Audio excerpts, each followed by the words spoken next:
안녕하세요. 성신여대 겸임교수이자 시안책방의 주인인 이시안입니다. 자, 시안책방의 전국민 지식보급 프로젝트 읽은 척 책방. 세계사에 남아있는 명저 중에 많은 사람들이 읽은 것 같은 느낌이 들지만 사실은 전혀 읽지 않은 책들이 있죠. 그런 책들을 발굴해서 소개해드리고 어디 가서 좀 아는 척하고 읽은 척 할 수 있게 도와드리는 코너입니다. 읽은 척 책방 시작합니다. 자, 오늘 제가 전해드릴 책은요, 바로 인간실격입니다. 제가 얼마 전에 교보문고 갔었는데요, 깜짝 놀란 게 그 세계 인문 베스트 보니까 10위 안쪽에 그 세계 명작이라고 할 수 있는 게 3개나 있더라고요.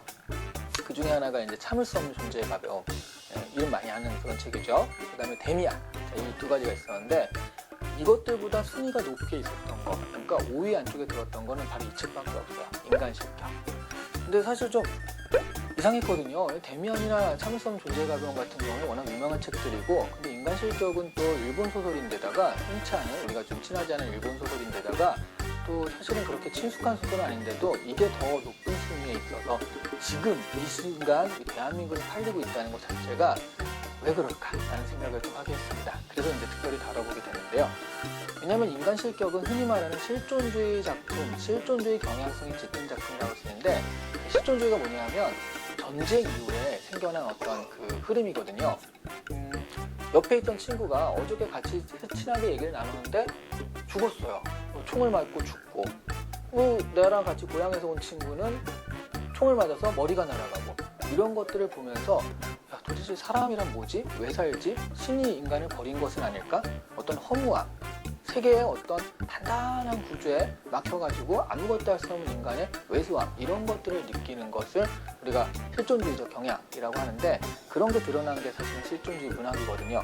그런데 지금 이 순간 다자이 오사무가 인간실격이라는 이런 실존주의를 가지고서 쓴 소설이 베스트셀러가 되고 있다. 이거는 우리 사회가 지금 전쟁만큼 허무하고 전쟁만큼 굉장히 그 어떤 지독한 현실을 가지고 있는 것이 아닐까 하는 생각을 하게 하는데요. 그래서 살펴봤습니다. 줄거리부터 좀 보자면요, 인간실격은 어려서부터 인간들을, 정확히 말하자면 가면을 쓰는 인간들을 이해할 수 없었던 요조라는 아이에 대한 이야기로 시작을 합니다.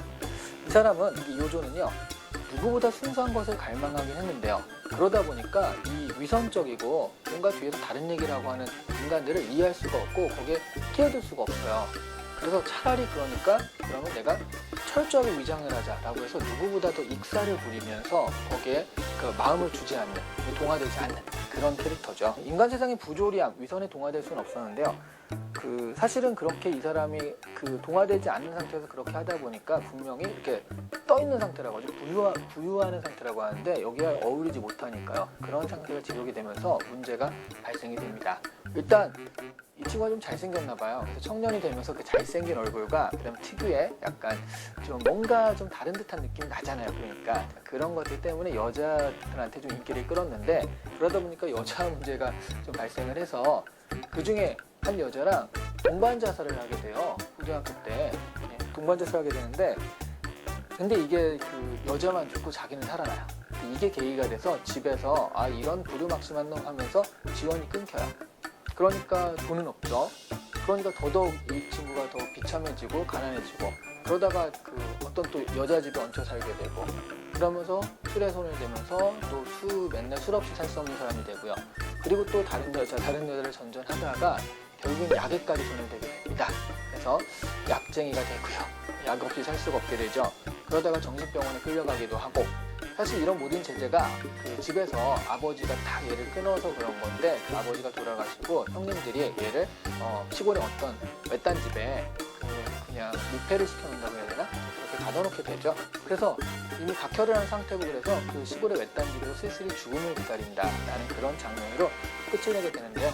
그래서 이제 그러면서 인간실격자다라고 느끼게 되는 장면이 끝인 거죠. 근데 재밌는 건 그때 나이가 27살이었다라고 하면서 끝을 맺어요.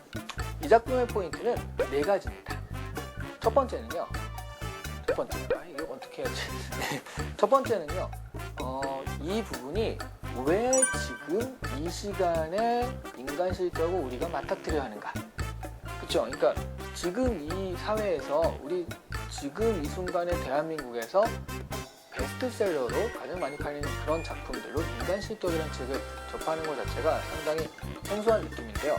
사실은 저는 이 작품의 제목발이 또 기가 막히다고 생각을 하는데, 인간 실격이라는 말 자체에 정말 많은 것들을 담고 있잖아요. 지금 어떤 사회가 이렇게 빨리 흘러가고 그런 데 있어서 내가 거기에 좀 올라타지 못하고 있는 것 같다라고 느끼는 사람도 많고요.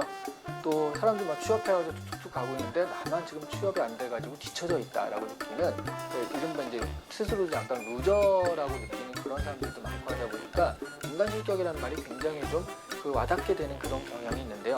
근데 사실은 여기서 이 작품에서 요조가 말하는 인간 실격은 좀 반어적인 그런 얘기예요. 그러니까 요조가 생각하는 인간은 원래 순수하고 그래야 되는 건데, 근데 여기에서 이 사람이 적응하지 못하는 인간 사회, 인간의 어떤 조건 같은 거는 위선적이어야 하고요. 그러니까 자기는 이렇게 생각하는데 반대로 말을 할 줄 알아야 됩니다. 그런 것들을 해야지 인간의 조건인 것 같은데 자기는 그걸 못하니까 나는 인간 실격자가 됐다는 얘기거든요. 어떻게 보면 인간의 조건이라는 것이 요조가 생각하는 여기에 있는 거지 반대에 있는 건 아니거든요. 자, 그러다 보니까 위선적이 되지 못하고 타협적이 되지 못한 스스로가 인간 실격자로 느끼는 것이 굉장히 반어적으로 들릴 수밖에 없는. 그런데 지금 왜 대한민국이냐라고 한다면 이런 부분이 좀 닮아 있는 것 같아요. 현실에서 어느 정도의 부정을 통해 가지고 출세도 하고 돈도 벌고 그래야 되는데, 뭐 채용 비리 같은 것도 있었잖아요. 나쁜 짓을 저질러도 돈이 많으면 처벌도 안 받고 빠져나갈 수 있는 유전 문제의 세상. 이런 세상에서 나는 그러지 못하니까 인간 실격이란 말들에 대해서 공감하는 그런 우리 많은 사람들이 있다라는 거죠.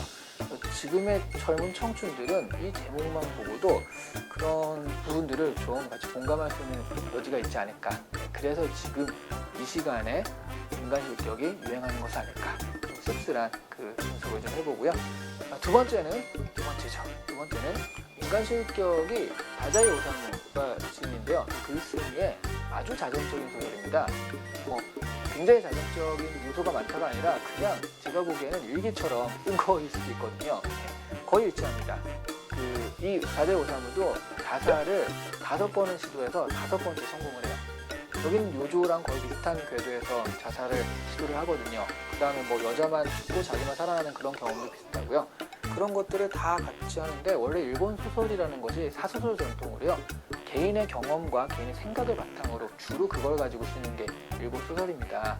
그래서 뭐 이게 낯설진 않은데, 다자이 오사무는 그럼에도 불구하고 너무 자기의 수기적으로 쓴 것이 아니라 어떤 허구를 가미해서 소설을 썼다고는 하지만 제가 보기엔 거의 일기 같은 그런 느낌인데요. 좀 공감할 만한 포인트가 사실은 이 사람이 진실성에 있는 건데, 그게 이제 정말 자기가 느낀 진실한 것들 상상해서 쓴 것이 아니라, 그러다 보니까 또 젊은이들이 많이 공감을 하는 것 같고요.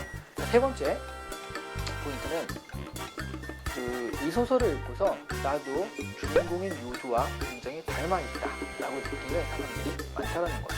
주로 이제 청년층에서 그런 얘기들을 많이 하는데요. 그 중에 하나가 가령 홍대에서 뮤지션을 하고 있는 요조라는 뮤지션이 있는데, 이분도 처음에 어렸을 때 이 소설을 읽고 오바 요조라는 이 주인공의 감명을 받아서 예명을 아예 요조라고 지었다고 해요. 사회는 여러 개인이 모여가지고 만드는 그런 거다 보니까 개인 혼자와는 어울리지 않는 면이 분명히 있어요. 그러니까 이 사회가 여기 항상 떠있는 느낌이 있을 수밖에 없는 게 있다라는 거죠. 개인으로서는. 그러다 보니까 특히 이제 그게 나중에 어른이 되고 경험이 쌓이면 우리 흔히 얘기하는 유도리가 생긴다. 유도리들에게 넘어가고요. 어떤 부분에서는 좀 그게 부조리함에 공감을 해주고요. 대구를 가면요, 이제 영남대 강의를 가게 되는데 가끔 대구에서 택시를 타면 영남대까지 갈 때 플러스 2,000원을 받아요. 적으면 2,000원, 많을 때는 5,000원까지 받기도 합니다. 그러니까 미터기보다 플러스 얼마를 더 받거든요. 처음에 그걸 봤을 때는 이걸 왜 받냐고, 나 내릴 거라고. 그래서 내리고 막 다 미터기로 하는 거 찾고 그랬는데요. 지금은 가면은 네, 거기 추가 요금 있어요? 그러면 네, 가시죠 뭐 이런단 말이죠. 이런 것들이 이제 슬슬 동화되어 가는 건데요. 저도 처음에는 으쌰 하면서 안 할 거야 막 이렇게 했었으니까. 근데 그런 부분에서 누구라도 이 사회에 좀 안착하지 못하고 부유하는 면이 생기기 마련이고요. 적응하지 못하는 게 생기기 마련인데, 물론 이 소설의 주인공인 요조는 극단적으로 적응을 못했지만 많은 젊은이들은 그런 부분에서 비슷하게 적응하지 못하는 부분이 분명히 있거든요. 그러다 보니까 이 소설을 읽으면서 이 부분은 내가 생각하는 거와 굉장히 비슷해 라는 공감 포인트가 굉장히 많이 뿜어져 나오더라고요. 사회 속에 살고 있는 개인이라면 누구나 보편적으로 느끼는 감정이다. 그렇기 때문에 또 세계문학이 된 게 아니겠습니까? 자, 마지막 네 번째 포인트는요. 얼마 전에 그 생일만감한 전문 그 뮤지션이 있었죠. 이 친구의 글에 보면 그런 얘기가 나오더라고요. 힘내라고 누군가 얘기했을 때 그것이 자기한테 더 이제 좀 아프게 느껴졌다. 폭력적으로 느껴졌다는 거죠. 힘을 낼 만한 요만한 힘도 없었는데 그런 것들을 못한다고 비난한 것 같은 그런 느낌이 들었던 것 같아요. 사실은 그래서 많은 사람들이 되게 좀 쉽게 얘기를 하는데 어떤 얘기를 듣고서 그런데 그런 좀 우울하거나 우울증에 빠진 친구들의 얘기를 듣고서 쉽게 힘내라고 얘기를 할 수는 있지만 그것이 그 사람한테 전혀 도움이 되지 못한다고 합니다. 그래서 우리가 해줄 수 있는 말은요. 힘내보다는 참 힘들었겠다 라는 공감이라고 하는데요. 사실은 우리가 잘 공감이 안 가죠. 그런 그 감정을 느껴보지 못했다면. 그런데 이 소설을 읽으면 그렇게 우울증에 빠져 있고 또 나름 좀 우울한 느낌을 드는 친구들이 어떤 생각을 하는지 뭐 다는 이해할 수 없지만 정말 100분의 1만큼 정도는 이해할 수 있는 여지를 주는 게 이 소설인 것 같아요. 그래서 주변에 이런 것 때문에 힘들어하는 친구가 있다라고 한다면 이 인간 실격을 좀 읽어보시면서 그분들의 어떤 생각이나 심정을 조금이라도 이해해보시는 시간이 되면 좋지 않을까 이렇게 생각을 합니다. 자, 오늘 시간제빵 인간 실격 편이었습니다. 여기서 마치겠습니다. 감사합니다.